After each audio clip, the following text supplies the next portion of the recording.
नांदेडच्या बसवेश्वर महाविद्यालयाच्या शीतल चित्ते या विद्यार्थिनीची शिक्षणाची जिद्द पाहून आश्चर्य व्यक्त करण्यात येत आहे। अवघ्या 10 दिवसांपूर्वी सिझेरियन पद्धतीने शीतलची प्रसूती झाली। तिने एका गोंडस मुलाला जन्म दिला। मात्र याच दरम्यान तिच्या 12वीच्या परीक्षा सुरू झाल्या। प्रसूतीमुळे शारीरिक यातना होत असतानाही ही ओली बाळंतीण बाळाला घेऊन परीक्षा केंद्रावर आली। तिची शिक्षणासाठीची ही धडपड पाहून परीक्षा केंद्रावरच्या कर्मचाऱ्यांची माणुसकी जागृत झाली। परीक्षा केंद्र असलेल्या पीपल्स कॉलेजवर तिच्यासाठी खास मातृस्नेह कक्षाची स्थापना करण्यात आली आहे। या कक्षात शीतल बाळाला भरवून पाळण्यात झोपी घालतीये। त्यानंतर ती आपली आरामात परीक्षा देऊ शकते। बाळाची ने-आण करण्यासाठी शीतलला बहिणींची मदत होतीये। आपला मातृत्व शिक्षणाआड येऊ नये यासाठी शीतल जिद्दीने परीक्षा देतीये। हे नक्कीच कौतुकास्पद असेच आहे। माझं नाव शीतल चंद्रकांत चित्ते आहे। मी महाविद्यालय बसवेश्वर महाविद्यालय येथील मी विद्यार्थिनी आहे आणि माझा पीपल्स कॉलेजला नंबर आलेला आहे। पीपल्स कॉलेजच्या सरांनी माझ्यासाठी मातृस्नेह कक्ष हे ओपन केलेले आहे।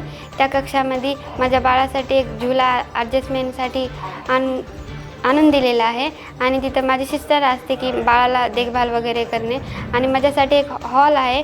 हॉलमध्ये एक चेअर एक टेबल आहे आणि माझ्यासाठी सरांनी पेपर एका हॉलमध्ये मला एक दिलेला आहे। मला एक शिक्षिका बनायचं आहे सर आणि माझा पेपर जर दिला तर मी बहुतेकच शिक्षिका होईल। सर आम्ही म्हणले होते की सर मला पेपर पुढे द्यायले मी पेपर जर दिले तर मी शिक्षिका बनेन, नाही दिले तर मी कशी शिक्षिका बनेन। तर माझ्या हजबंडनं मला म्हणले तर तुझ्या मनातच आहे पेपर द्यायचं तू दे, मी तुझ्या पाठीशी आहे। घरच्यांनी पण मला बराच सपोर्ट केला आहे। जर तू आता सीझर केलेली आहे तर तू कशी जाशील, तर मी म्हणले की माझ्यावर ते सगळं सोडून टाका, फक्त तुम्ही मला साथ द्या की मी पेपर देईन।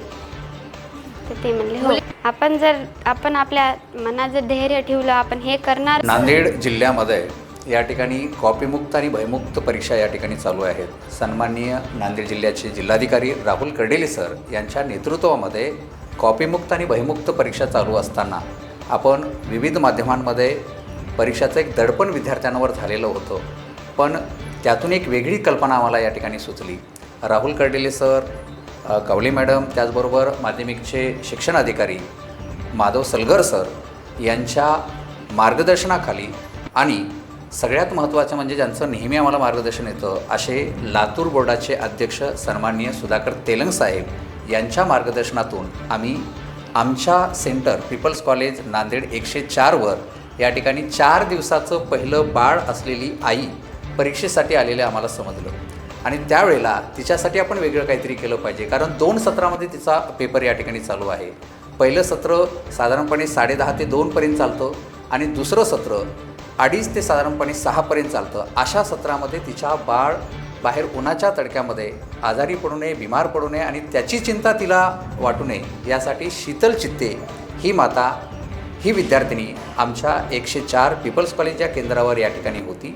तिच्यासाठी आम्ही बसण्याची एक वेगळी स्वतंत्र व्यवस्था केलेली आहे आणि तिच्यावर एक महिला इन्व्हिजिलेटर आम्ही या ठिकाणी ठेवलेले आहेत, जेणेकरून तिला कुठलीही अडचण वाटेल तर ती महिला प्राध्यापिकांना या ठिकाणी सांगू शकते। आणि तिच्या बाळासाठी आणि तिच्यासोबत असलेल्या बहिणीसाठी आम्ही स्वतंत्र मातृस्नेह कक्ष या ठिकाणी महाविद्यालयामध्ये स्थापन केले, जिथे एक पाळण्याची व्यवस्था, 2 आरामदायक चेअर या ठिकाणी ठेवलेले आहेत। ज्या वेळेला तिच्या बाळाला फीडिंग करण्याची गरज वाटते त्या वेळेला ती प्रश्नपत्रिका आणि उत्तरपत्रिका महिला असलेल्या प्राध्यापकांकडे देते आणि त्याच्यानंतर ती बाळाकडे फीडिंगसाठी येते आणि तिला आराम वाटल्याच्यानंतर पुन्हा जाऊन ती या ठिकाणी परीक्षा देते। तिच्यासाठी सुद्धा एक स्वतंत्र टेबल आणि आरामदायी चेअर या ठिकाणी ठेवलेली आहे, कारण तिचं सीझर झालेलं आहे, त्यामुळे तिला बसण्याची टाके निसटण्याची या ठिकाणी शक्यता आम्हाला वाटली। यामध्ये महाविद्यालयाचे प्राचार्य डॉक्टर शिवशंकर भानेगावकर सर यांचं आम्हाला या ठिकाणी सहकार्य लाभलेलं आहे। मी महाविद्यालयाच्या प्रशासनाचं सुद्धा या ठिकाणी आभार व्यक्त करतो। याचबरोबर नांदेड जिल्ह्याचे जिल्हाधिकारी सन्माननीय राहुल कर्डेले सर यांचेही आभार व्यक्त करतो, कारण त्यांच्या मार्गदर्शनातून या ठिकाणी आम्हाला ही कल्पना या ठिकाणी सुचलेली आहे।